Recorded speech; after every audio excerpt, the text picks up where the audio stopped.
Here we're at another mile castle. It's interesting to note that on this whole section moving east now, there's very little notation of which mile castle is which, etc., etc. I could look in the guidebook and see. But here what's interesting is we see more detail of the original archway. So we can almost complete that ourselves. And this stone cutout right here probably indicates where a door was able to close in some fashion. Same thing right along here would butt up against this somehow, and same thing there. In this stone here, probably this stone sat over somewhere like right there. And that was the swing stone for the post at the corner of the door that allowed it to pivot. But again, we can see very definitely individual rooms.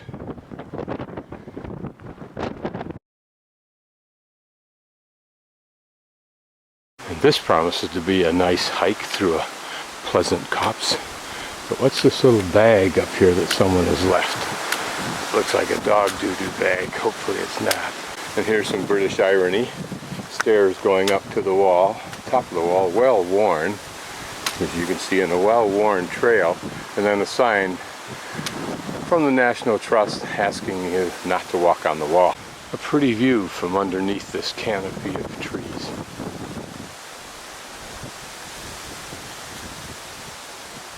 You can imagine in the summer this would be a welcome respite. Now it's just a pleasant place. Okay, Hadrian's Wall, Nagburn Gateway to Coxsike Turret. Coxsike Turret was the first place I was going to spend the night, somewhere near there, but I don't know where I'll actually be going. Here are the remains of that turret. A little larger than some we've seen, I think. And where we're going. First up to there, and then up to that point up there. And then by some perambulation up to the top of that point up there.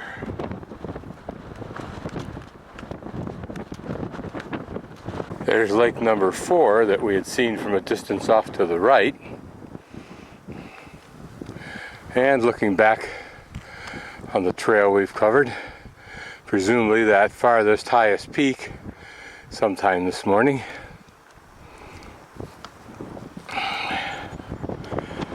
And here lake number 3.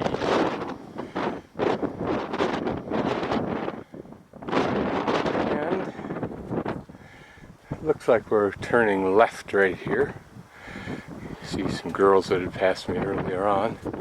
Up to that peak, and then I guess down and panning backward off there in the distance.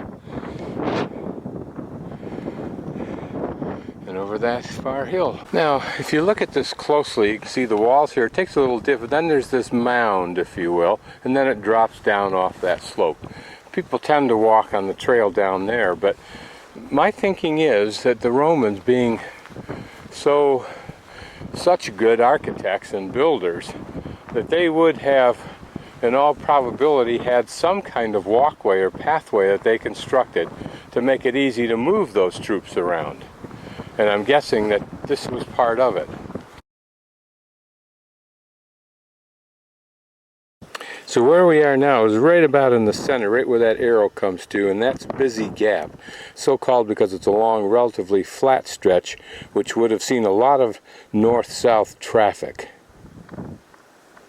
And that's map 20. So soon we'll be passing turret 35A, and then we'll be on Sowing Shields Crags, and we'll pass Mile Castle 35, Sowing Shields Farm, and then on to map 19, and after Gridden Turret 34A, we hit the Coxsike Turret 33B. That's where I need to make a decision whether I stop at Old Repeater Station for the night. Seems silly since it's so early. The time being 10:37. So I'm guessing at milepost 35, 7. And there's Lake the Bromley Law, or however they pronounce it, which is lake number 3. And up here somewhere should be the next mile castle. I don't know if that's a milepost or not. They've talked about them in the book, but I haven't clearly known what any one was, although it's the second one I've seen of whatever it is. As we approach this turret, which is marked, so we'll see what it is in a moment, off to my left is still another small narrow lake, and as you can see far ahead to the right is still another. So this is Sowing Shields Turret 35A. Again, another look at it, which we've seen before. The wind is pretty much howling, the rain. And here we can see the entrance pretty clearly, and there one smaller entrance for probably observing or whatever. Who knows how this was used. Once in a while the rain will really pelt me from behind, but I have to say that I've got to be convinced, I am convinced, that this wind is an extra force that drives me eastward more easily than the reverse. Here we have what's obviously another mile castle with the various rooms inside. Here we have a little bit better look. Notice there's a little narrow area there. Don't know what that was for. Could there have been latrines there? You'd think they'd keep the latrines on the outside. But it looks like another narrow spot over there a bit. I see there's another narrow spot. And look at these little curious places. What would that have been for? Was there a hearth there, perhaps? Would make sense. It would have its own base, as that appears to have. Is that some of the original flooring, paving? And notice this little narrow trackway here, perhaps for just plain drainage off the top of the building.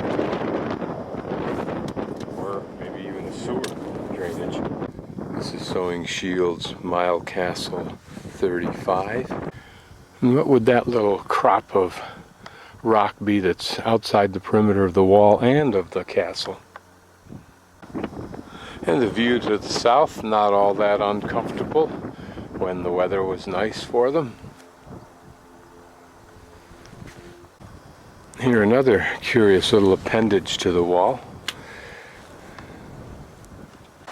And we are about to enter Sowing Shields Wood.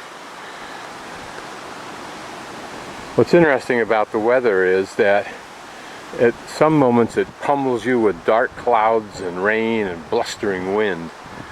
And then the wind mellows down a bit, the sun comes out, the rain has stopped, and you have a whole different attitude. And the contrast, moment after moment after moment, I think is what may be most interesting and intriguing. And what a lovely walk through the wood it is.